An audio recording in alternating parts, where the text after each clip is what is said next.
Bienvenue dans le décryptage solidaire et ancré du signe du taureau qui lui vient non pas bousculer le zodiaque, mais entériner les forces multiples, puissantes et pétaradantes en forme de feux d'artifice générés par le bélier pour donner forme au nouveau printemps, au nouveau démarrage et à une nouvelle vie. Le bélier sort fiévreusement de la matrice de l'hiver par l'action d'un grand coup de pied qui fait bourgeonner les corps et les esprits ouverts à l'inconnu. Il met le feu aux poudres et attend une force terrienne, sensuelle et roborative pour mettre en place en bonne et due forme ses projets initiatiques. Et c'est un taureau qui sort de terre comme une belle plante en forme de Vénus, suave et sensuelle. Elle excelle, elle, dans toutes les matières, mais c'est la ouate qu'elle préfère. Elle a des prédispositions pour l'utilisation de ses 5 sens, le toucher, la vue, l'odorat, l'ouïe et le goût, ce qui explique ses talents multisensoriels et son manque d'intérêt pour tout ce qui se trouve trop loin des trésors de son corps et de ses perceptions. Elle est bien là à chiller, elle n'a pas très envie de bouger. Le taureau est le signe terre fixe par excellence, celui qui représente la partie féminine de Vénus quand la balance, elle, est de polarité masculine.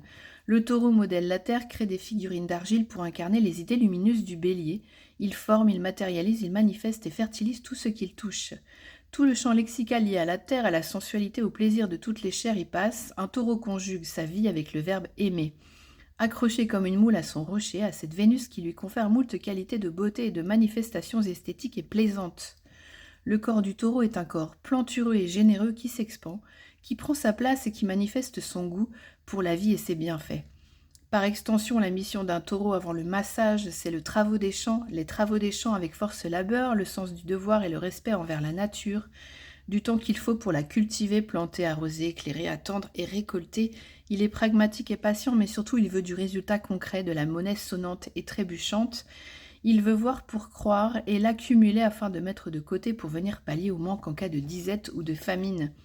C'est vraiment un signe de cultivateur qui s'inquiète de la météo, du temps des parasites ou autres paramètres de fourmis qui pourraient venir contrecarrer ses plans d'épargne logement.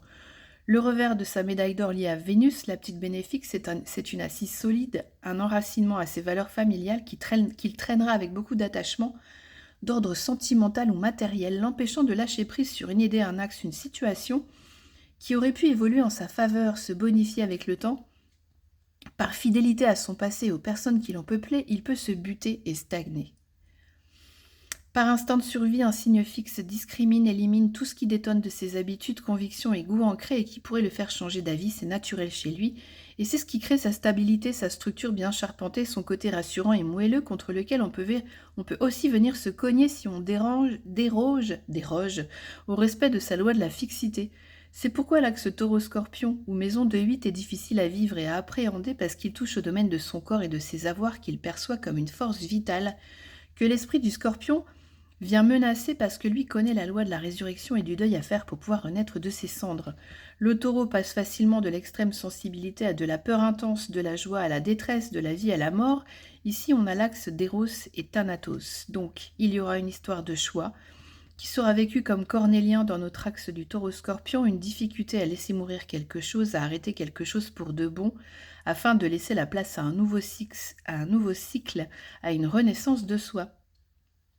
Laisser libre cours à un fonctionnement naturel des choses quand lui retient ou se retient par besoin de posséder et de garder tout pour lui. On en arrive au roi Minos, roi de Crète, qui trompa un jour le dieu Poséidon en se gardant pour lui le plus beau taureau blanc prévu pour le sacrifice à son dieu et maître, et qui déclencha par son geste d'avidité toute l'histoire mélodramatique du labyrinthe de culpabilité, avec gardien Minotaure, engendré après l'union charnelle entre la femme de Minos et le taureau subtilisé, ordonné par un dieu de la mer ruminant de vengeance. Puis arrive le fil d'Ariane à la rescousse du héros Thésée qui remporte ainsi l'Oscar du meilleur jeune premier et remercie Minos de lui avoir créé l'opportunité d'une success story sur mesure, en omettant bien sûr de remercier Ariane de sa participation active à son succès. Et puis vient la chute d'Icare, fils de Dédale l'entrepreneur, qui enfile les ailes de cire et meurt cramé d'avoir voulu voir le soleil de trop près. Franchement, tout ça pour un bovin sacré. Il faut dire que la vache symbolise la voûte céleste et toute la voie lactée, comme une terre-mère nourricière du ciel en somme, et c'est pour ça que son corps est carré. D'ailleurs, ses cornes mystiques ornent les têtes royales et divines depuis la nuit des temps, Isis et Hathor. Pas étonnant que les taureaux se prennent un peu pour des dieux, d'ailleurs ils sont taillés dans une essence de bois très mystique et spirituelle, et une fois qu'ils ont compris qu'il fallait savoir aussi se délester du trop-plein pour réussir à donner, ils deviennent riches comme Crésus, mais sans la cupidité.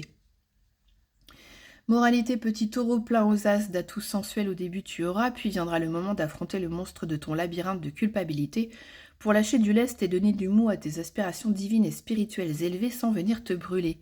Ces actes forts en résistance viendront renforcer ton aisance naturelle à investir dans la pierre et faire perdurer grâce à tes racines sociales simples, efficaces et populaires ta morale humaniste, sociale et égalitaire, bénéfique à toute la société. Ok, voilà pour le taureau, aujourd'hui c'est fini. Merci de me soutenir par vos likes, vos commentaires, vos abonnements, c'est important. Ruminalement vôtre. Hasta la vista, la prochaine, c'était Claire d'Astro Cheveux. Merci de votre écoute.